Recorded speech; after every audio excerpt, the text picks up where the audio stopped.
You will hear a university lecture on the history and science of vaccines.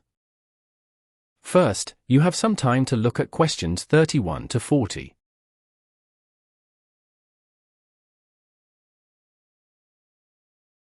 Now listen carefully and answer questions 31 to 40. Good morning. Today I want to talk about one of the most consequential scientific achievements in human history, vaccination.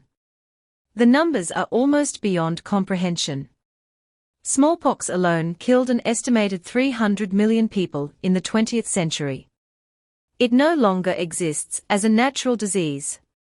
Polio was paralyzing hundreds of thousands of children a year.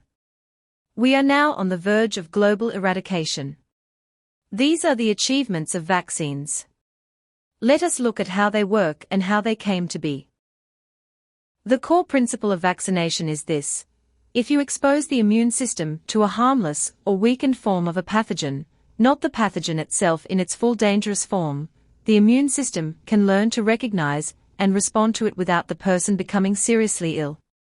Then if they encounter the real pathogen later, the immune system already knows what to do. Harmless or weakened. That is the key phrase. The first vaccine was developed by Edward Jenner in 1796.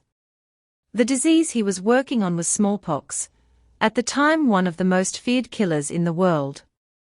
Jenner observed that milkmaids who contracted cowpox, a much milder related disease, seemed to be protected against smallpox. He tested this by inoculating a young boy with material taken from a cowpox lesion and then exposing him to smallpox. The boy did not develop the disease. Jenner called his method variolation initially, but that term was already in use for a different, older procedure. He later settled on the word vaccination, from the Latin vacca meaning cow, in reference to cowpox. The word vaccine itself, which we use for all such preparations today, was actually coined not by Jenner, but by Louis Pasteur several decades later. Pasteur introduced the term vaccine, as a general word, explicitly, as a tribute to Jenner. How do vaccines actually work in the body? Most vaccines, not all, but most, work by introducing antigens. Antigens are proteins found on the surface of pathogens. They are like identity badges. When your immune system encounters an antigen, it recognizes it as foreign and mounts a response.